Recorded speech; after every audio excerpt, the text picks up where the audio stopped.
Good evening, 12th class students. Today, discuss about the unit number 5th, surface chemistry. हम unit number 5th के third part surface chemistry पर discussion कर रहे हैं, जिसके की थर्ड पार्ट में कोलाइड्स को लिया गया है। जैसा कि हम लोगों ने कल की क्लास में जो पढ़ा, उसको अगर हम जल्दी से विद इन 2 मिनट जल्दी से क्विक अगर आपके साथ डिस्कशन करें, तो हमने कल की क्लास में ये पढ़ा था the distinguish characteristics of suspension colloidal solution and true solution. इसके अलावा पढ़ लिया था classification of the colloidal solution based on the physical state of dispersed phase and dispersion medium. इसके अलावा हम लोगों ने पढ़ा था the classification of colloidal solution based on the interaction between two phases, that mean the dispersed phase and dispersion medium. इसके base पे जैसा कि कल हम लोगों ने देखा था, इसमें हम लोगों ने लायोफिलिक कोलाइड्स और लायोफोबिक कोलाइड्स पे डिस्कशन किया था। इसके बाद जो हमें डिस्कशन करना था, इसमें हम लोगों ने डिस्टिंग्विश किया था डिफरेंट प्रॉपर्टीज के बेस पे लायोफिलिक सॉल और लायोफिलिक सॉल को। ठीक है, लायोफोबिक और लायोफिलिक को डिफरेंट डिफरेंट उसके बेस पे हमने इनको। हाँ, कौन है?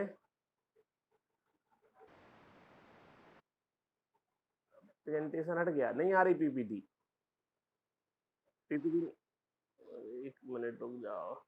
ओके, तो देखिए अभी हम इसमें अगर क्लास में जाएंगे तो इसको ये जाएंगे तो प्रेजेंटेशन में क्या आ गया, ये present screen, start presentation, start now. अब बताना आ जाएगा तो।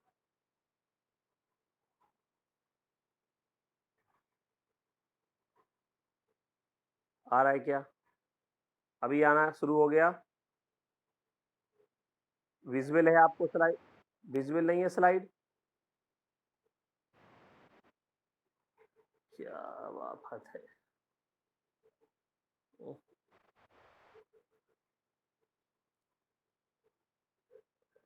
चलिए अभी हम इसमें आ जाएं, ये प्रेजेंट स्क्रीन हो गया। Replace chemistry where becomes a GNV Datia presentation with your screen people use in everything on your screen including notification है। आ गया, अब बताना जरा। हो गया? विजिबल है क्या?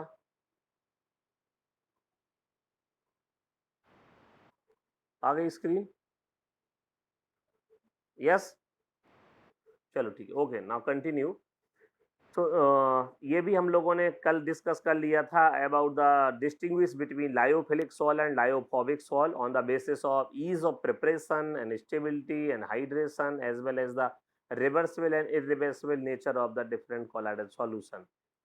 इसके बेस पे कल हम लोगों ने क्लासिफिकेशन किया था। अब हमें आज जो हमें पढ़ना था, आज का जो क्लास था, आज का जो टॉपिक स्टार्ट होना था वो यहाँ से है, जिसमें कि हम आज पढ़ने वाले हैं classification based on type of particles. So on the basis of the size or types of particle, the colloidal solution are classified in multimolecular colloids, macromolecular colloids, and associated colloids also.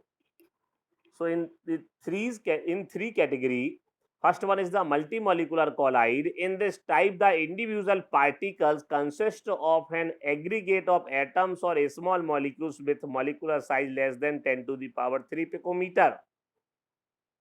इसमें यह कहा गया इस तरीके के type में individual जो particle हैं वो एग्रीगेट हो जाते हैं, चाहे वो एटम के पार्टिकल हो या स्मॉल मॉलिक्यूल हो।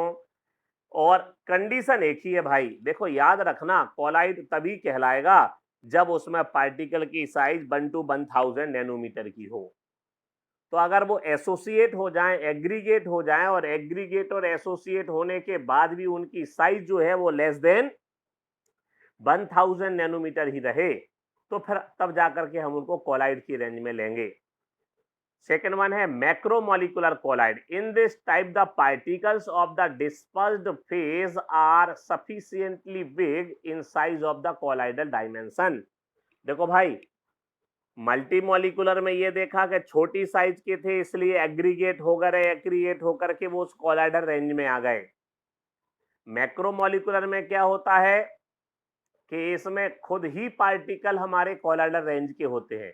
इन दिस टाइप, सुनिए ध्यान से, in this type the particles of the dispersed phase are sufficiently big है, मतलब अपने आप पर्टिकुलर उतने हैं जो साइज चाहिए, इसलिए एग्रीगेट नहीं होना पड़ेगा, जुड़ना नहीं पड़ेगा। देखो भाई, हम अगर आपको सीधे साधे शब्दों में बताएं तो कोलाइडल अगर सॉल्यूशन बनाना है तो 3 बातें याद रखो कि छोटे हैं तो जोड़ो, और बड़े हैं तो तोड़ो, और उसी साइज के हैं तो छोड़ो। फिर से एक बार, हमारी कंडीशन है, हमारी साइज की कंडीशन है, they must be have the size between 1 to 1000 nanometre. So हमने आपसे अपने अंदाज में क्या कहा कि अगर छोटे हैं तो जोड़ो, और बड़े हैं तो तोड़ो, और बीच के हैं उसी साइज के हैं तो छोड़ो।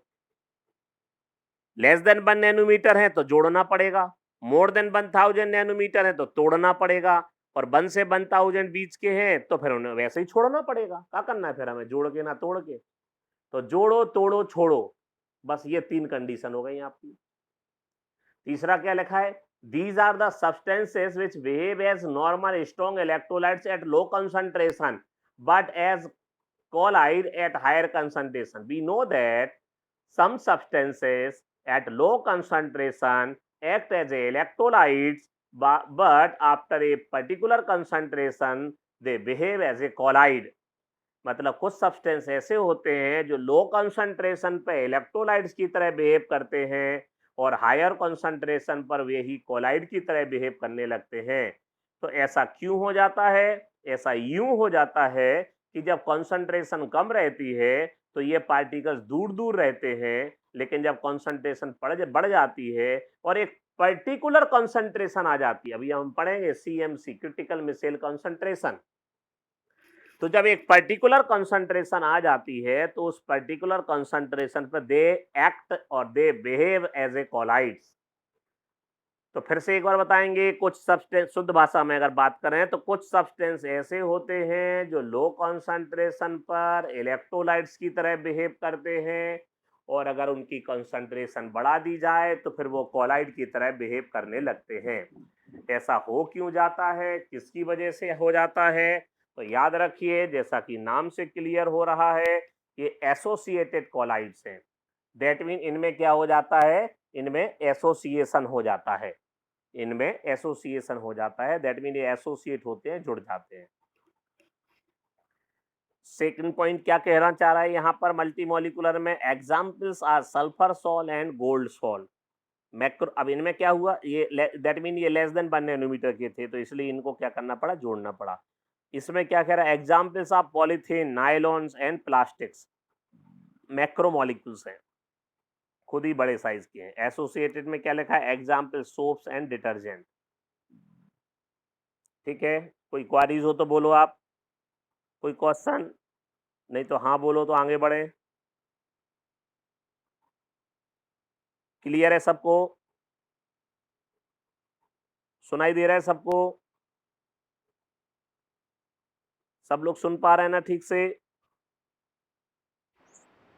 हाँ चलो, तो एक जल्दी से बोल दिया करो। मैं चलो एक अनम्यूट रखा करो कोई अपना माइक। हमें लगता है जब हम आपसे पूछते हैं तो फिर आप उसको म्यूट से अनम्यूट करते होगे, फिर जाके हमें आप आवाज देते हो। एक कोई अनम्यूट रखो जिसके यहाँ शोरगुल नहीं हो रहा हो, ठीक है, और फिर वो हमसे डायरेक्ट बात करो। देखो, अब इसमें बात की जा रही, हमने आपसे कहा कि अभी हमें एक पढ़ने को टर्म मिलेगा, ये हमारी किताब का ही है। अगर आप किताब रखो, और रखना भी चाहिए हमारे हिसाब से, सामने बुक रखा करो जो हम पढ़ाएं, ठीक है। तो आप उसमें देखेंगे कि ये हमारा मिसेल कंसंट्रेशन के लिए दिया गया, CMC, क्रिटिकल मिसेल कंसंट्रेशन इसको बोलते हैं, ठीक है। ये हम आपको, आप थोड़ा सा अगर ध्यान देंगे तो एक्शन ऑफ सोप जो था 10th क्लास में, वहां आपने पढ़ा था, वही चीज फिर यहाँ पढ़ने को मिलेगी। तो यहाँ हम बात कर रहे, आवाज सही नहीं आ रही है, चलो देखते हैं। तो देखिए इसमें क्या है कि अगर यहाँ पर हमने आपसे कहा कि जो कोलाइडल सॉल्यूशन है, तो उसमें आप देखेंगे कि सोप का एक्शन भी इसी पे डिपेंड करता है, एक्शन ऑफ सोप। ठीक है, तो एक्शन ऑफ सोप में भी हम देखेंगे। तो यहाँ फिलहाल क्या हो रहा है, ये एक्शन ऑफ, अच्छा क्या लिखा हुआ है ये पढ़ेंगे। क्या लिखा है, arrangement of stearate ions on the surface of water at low concentration of soap. मतलब ये क्या है, एक्शन ऑफ सोप है, कपड़े धोने की प्रोसेस है, तो उसमें प्रोसेस में इसको समझाया जा रहा है, ये अभी आगे डिटेल भी आएगा।